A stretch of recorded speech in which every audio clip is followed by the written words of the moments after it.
మన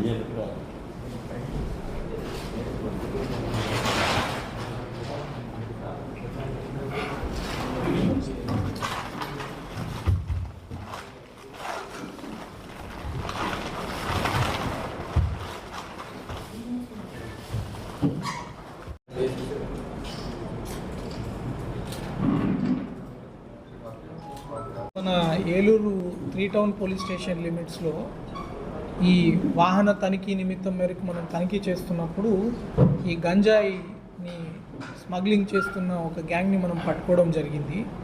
వీళ్ళ దగ్గర నుంచి కార్ డిక్కీలో మొత్తం 18 ప్యాకెట్లలో 32 కిలోల గంజాయి సీజ్ చేయడం జరిగింది.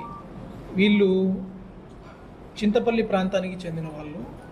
బోనంగి నానాజీ వయసు 30 సంవత్సరాలు, ఇతను కూడా చింతపల్లి.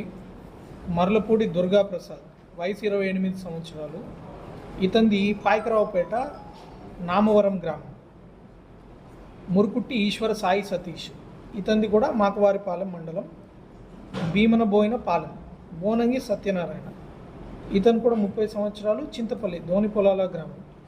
వీళ్ళు ఏం చేస్తున్నారంటే ఒడిశా బార్డర్ ఉంటుంది చింతపల్లి అంటే ఏఎస్ఆర్ జిల్లాలో, అక్కడ లభ్యమవుతున్న గంజాయిని తీసుకొని ఆ గంజాయిని ట్రాన్స్పోర్ట్ చేస్తూ మన ఏలూరు జిల్లా క్రాస్ చేస్తున్న క్రమంలో మన వెహికల్ చెకింగ్ టీం వాళ్ళని పట్టుకొని వాళ్ళందరినీ అరెస్ట్ చేయడం జరిగింది.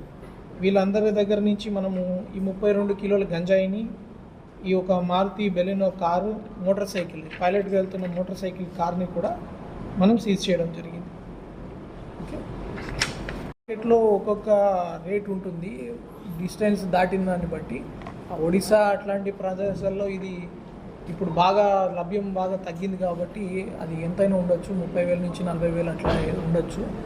వాళ్ళు ఇప్పుడు మనం 32 కిలోలు గంజాయి అంటే అది సుమారు ఉండొచ్చు. దాని విలువ ఎంత ఉంటుంది? ఇప్పుడు 13 లక్షల చిల్లర వరకు దాని విలువ ఉండొచ్చు. అది వాళ్ళు ఎంత దూరం తీసుకుపోతారు అనేది కూడా విచారణ చేస్తున్నాము. ఎక్కడికి అమ్ముతున్నారు ఏంటి అనేది ఫర్దర్ కస్టడీలోకి తీసుకొని ఫర్దర్ వాళ్ళని విచారించి వాళ్ళని కూడా పట్టుకోవడం జరుగుతుంది. సో వీళ్ళ మీద కేసు వివరాలు కూడా ఉన్నాయి కదా, పాత కేసుల వివరాలు.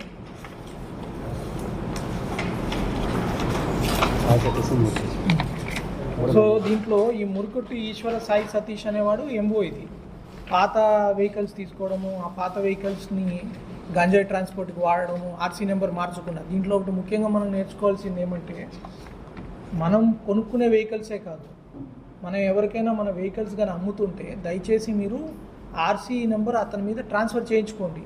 ఈ వ్యక్తి ఏం చేస్తాడు, ఒక దగ్గర వెహికల్ కొనుక్కుంటాడు, వెహికల్ కొనుక్కొని వాడు ఆర్సీ నెంబర్ మార్చుకోడు, 5,000 10,000 పెండింగ్ పెడతాడు వాడి దగ్గర. వాడేమనుకుంటాడు, ఈ 5,000 10,000 వచ్చేదాకా మనం ఆర్సీ నెంబరు వాడికి ఇవ్వకూడదు, వాడు ఎప్పుడైనా ఆర్సీ నెంబర్ మార్చుకోవాలి కాబట్టి మనకు వచ్చేటప్పుడు మనకు వస్తుందని ఆడనుకుంటుంటాడు. కానీ ఈడేం చేస్తాడు, బండి హ్యాండ్ ఓవర్ చేసుకొని క్రైమ్కి వాడేస్తాడు. రేపు ఎక్కడైనా తెలిసినా ఎక్కడైనా పారిపోయి వదిలేసినా ఆ బండి ఆర్సీ నెంబర్ ఒకటి దగ్గరికి పోతారు కదా. సో దయచేసి అందరూ వాహనదారులు ఎవరైతే సెకండ్ హ్యాండ్ వెహికల్స్ కొనుక్కుంటున్నారో లేదా అమ్ముతున్నారో, మీ వెహికల్ మీ పొజిషన్లో లేనప్పుడు అదేదైనా హిట్ అండ్ రన్ కేసులో ఇరుక్కున్నా లేకపోతే గంజాయి కేసులో ఇరుక్కున్నా, ఏదైనా క్రైమ్లో వాడబడినా అనవసరంగా మీరు లింక్ అవుతారు దానికి. మీరు ఆ ఓనర్షిప్ని కంప్లీట్గా ట్రాన్స్ఫర్ చేయండి. ఈ కేసులో కూడా ఈ మురుకుట్టి ఈశ్వర సాయి సతీష్ మీద ఈ అనకాపల్లి జిల్లా విశాఖపట్నం ఇక్కడ అతని మీద 3 కేసులు ఉన్నాయి. ఈ బోనంగి సత్యనారాయణ మీద కూడా ఒక 188 ఐపీసీ కేసు ఉంది. ఈ చింతపల్లి దగ్గర నుంచి వీళ్ళు సప్లై చేయడం ఇట్లాంటివి చేస్తున్నారు. చింతపల్లి దగ్గర నుంచి మాకవారిపాలెం ఇక్కడ ఉన్న వాళ్ళు ట్రాన్స్పోర్ట్ చేస్తున్నారు. వీళ్ళ వివరాలు కూడా అక్కడ జిల్లాలకు అందజేయడం జరుగుతుంది. వీళ్ళకి సహకరించిన వాళ్ళు ఎవరు ఏంటి అనేది ఇంకా ఫర్దర్ ఇన్వెస్టిగేషన్లో అక్కడ టీమ్స్ కూడా వెరిఫై చేస్తాయి, కఠినంగా చర్యలు తీసుకుంటారు వాళ్ళ మీద. గంజాయి ఒడిశా నుంచి వస్తుంది. అక్కడ స్వయంగా నేను కూడా పార్టిసిపేట్ చేశాను గంజాయి విధ్వంసంలో. సో అక్కడ ఏమవుతుందంటే, ఒడిశాలో చాలా నదీ ప్రాంతాలు ఉంటాయి, అక్కడ నక్సల్ పరిస్థితులు కానీ ఇంకొకటి కానీ అక్కడ ఇంకా గంజాయి కల్టివేషన్ ఉంది. ఆ గంజాయి కల్టివేషన్కి ఇక్కడ ఉన్నట్లు ఒక ఎన్హెచ్ ఉండదు, రకరకాల దారులు ఉంటాయి, కొండల్లో మోస్తారు. అక్కడ అప్పటికి మన ఈగల్ డిపార్ట్మెంట్, రకరకాల డిపార్ట్మెంట్ ఇప్పుడు చూశారు. చాలా అంతకుముందు 300 కేజీలు 500 కేజీలు చాలా దొరికేవి మనకి. ఇప్పుడు అట్లాంటి సంఖ్య కూడా తగ్గుతుంది. దాని అర్థం ఏంటి, మంచిగా ఫిల్టర్ అవుతూ వస్తుంది. చాలా తక్కువ కేసులు మన దాకా ముందే పట్టుకుంటున్నారు వాళ్ళు. అట్లాంటి ఒక కేసు మన దాకా వచ్చినా మనం కూడా ఇక్కడ అది వాడు డెస్టినేషన్ పోకముందే దీంట్లో మన జిల్లా వాళ్ళు ఎవరు లేరు. అది డెస్టినేషన్ పోకముందు ఈ వెహికల్ చెకింగ్లో మనం ఆపుకొని పట్టుకోవడం జరిగింది.